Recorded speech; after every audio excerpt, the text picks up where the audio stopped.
Mahabharat podcast episode 21 में आपका स्वागत है। यह महाभारत पॉडकास्ट शुरू किए हुए मुझे लगभग 1 या शायद 1.5 साल हो चुका है और कहानी काफ़ी कॉम्प्लेक्स हो चुकी है।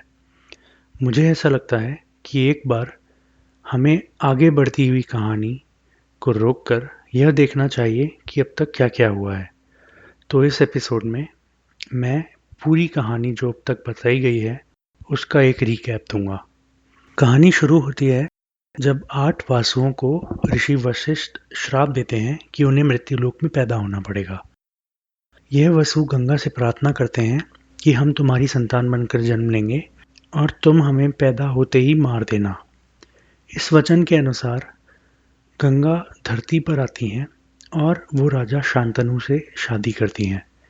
लेकिन इस शादी में वो राजा शांतनु से शर्त रखती हैं कि वो कुछ भी कर सकती हैं और अगर राजा शांतनु ने उनसे कोई सवाल किया तो वो तुरंत वापस चली जाएंगी।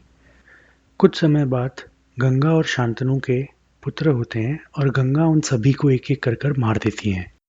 ऐसे 7 पुत्र मारने के बाद राजा शांतनु के सब्र का बांध टूट जाता है और जब गंगा 8वें पुत्र को मार रही होती हैं तो राजा शांतनु उन्हें रोक देते हैं।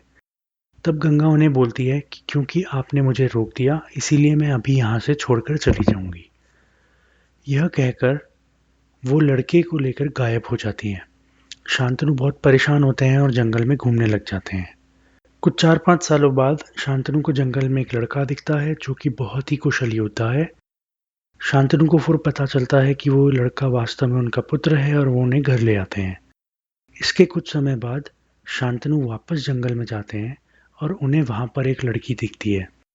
शांतनु इस लड़की से भी शादी करना चाहते हैं, लेकिन लड़की कहती है कि मैं आपसे शादी तो कर लूँगी, लेकिन आपको मुझे वादा देना पड़ेगा कि सिर्फ मेरे ही पुत्र आपकी राजगद्दी पर बैठेंगे।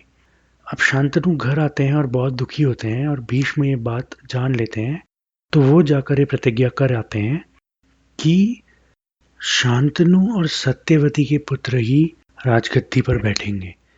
और तो और वो ये भी कह देते हैं कि वो कभी शादी ही नहीं करेंगे। इस बात को सुनकर सत्यवती तैयार हो जाती हैं और शांतनु से शादी कर लेती हैं। जब राजा शांतनु को पता लगता है कि भीष्म ने उनके लिए ऐसा त्याग किया है, तो वो भीष्म को इच्छा मृत्यु का वरदान देते हैं। यहाँ पर सोचने वाली बात यह है कि भीष्म ने अपना पूरा जीवन अपने पिता को दे दिया और उनके पिता ने उन्हें कभी भी मर सकने का वरदान दिया है।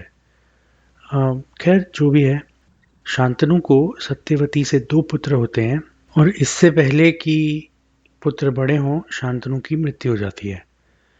अब सत्यवती और इन 2 पुत्रों चित्रांगदा और विचित्रवीर को छोड़ना भीष्म के लिए बहुत मुश्किल था, तो वो इनको बड़ा करने तक राजगद्दी संभालते हैं। चित्रांगदा एक युद्ध में मारे जाते हैं और कुछ ही समय बाद विचित्रवीर्य भी मारे जाते हैं। इन दोनों के कोई संतानें नहीं थी, तो इसके साथ में ही राजा शांतनु का वंश खत्म होने की नौबत आ जाती है। तब महाभारत के रचयिता ऋषि वेदव्यास आते हैं और राजा विचित्रवीर्य की 2 पत्नियों अंबिका और अंबालिका से 2 पुत्र पैदा करते हैं, धृतराष्ट्र और पांडु। साथ ही वो एक दासी से भी एक पुत्र पैदा करते हैं जो है विदुर। धृतराष्ट्र बचपन से ही अंधे होते हैं। पांडु बहुत ज़्यादा सफ़ेद होते हैं या पीले होते हैं और विदुर में सारे गुण होते हैं, लेकिन वो एक दासी से पैदा हुए हैं इसलिए वो राजा बनने लायक ही नहीं है। तो अब भीष्म इन सभी पुत्रों को बड़ा करते हैं और उनकी शादियां करते हैं। अंधे धृतराष्ट्र के लिए भीष्म बहुत ही दूर देश की राजकन्या गांधारी लेकर आते हैं।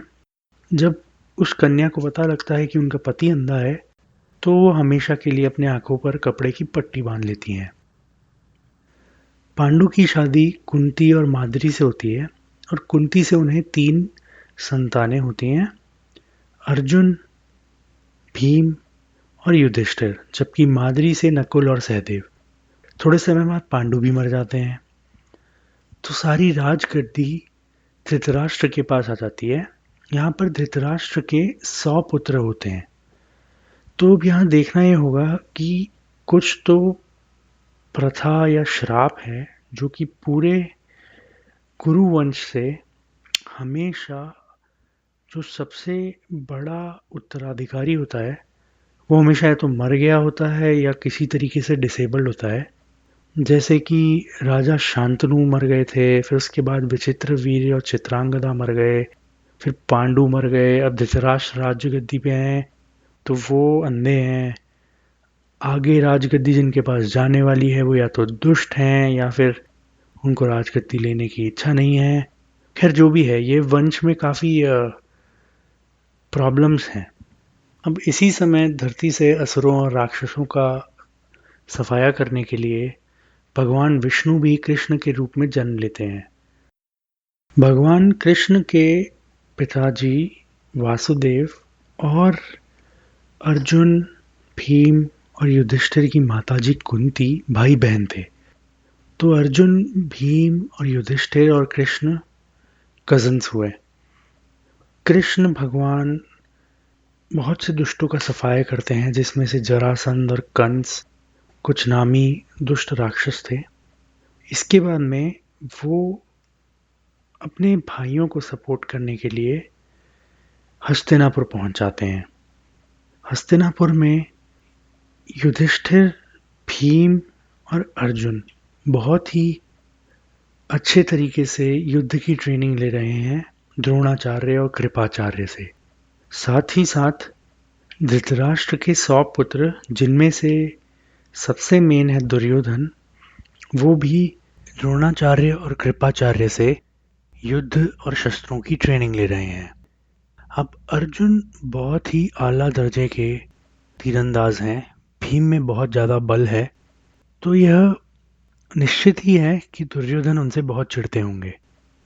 साथ ही साथ राज्य वास्तव में पांडु का था, जिसे मर जाने के बाद धृतराष्ट्र को दे दिया गया।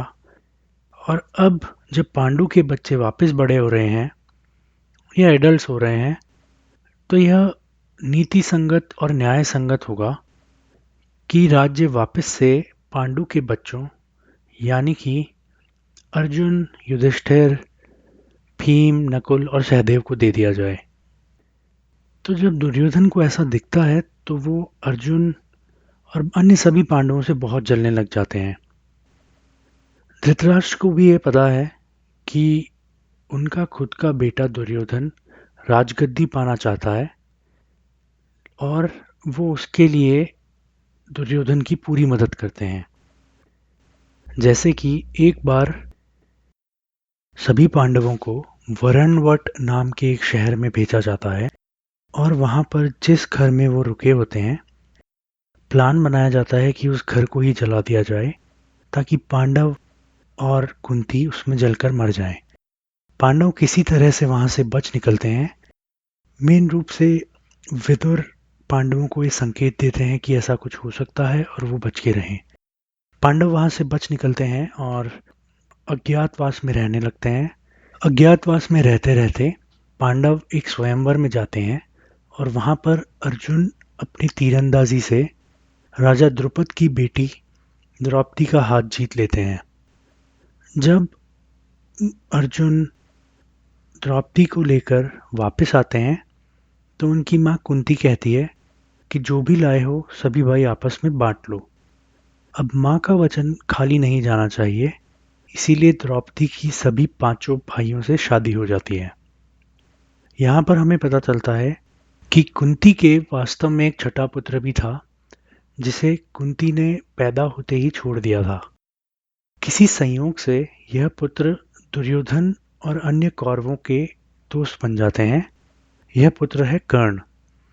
यह पुत्र हमेशा से दुर्योधन के साथ ही रहते हैं और जैसा कि स्वाभाविक है, ये भी अर्जुन से घृणा करने लगते हैं। अर्जुन की शादी के बाद पांडव वापस से हस्तिनापुर लौट जाते हैं और उन्हें देखकर राजा धृतराष्ट्र और विदुर काफी खुश होते हैं। पांडवों का हस्तिनापुर में जोरदार स्वागत किया जाता है और इसके बाद हस्तिनापुर को 2 राज्यों में बांट दिया जाता है, एक हस्तिनापुर और एक इंद्रप्रस्थ। हस्तिनापुर धृतराष्ट्र के पास रहता है और इंद्रप्रस्थ पांडवों को दे दिया जाता है।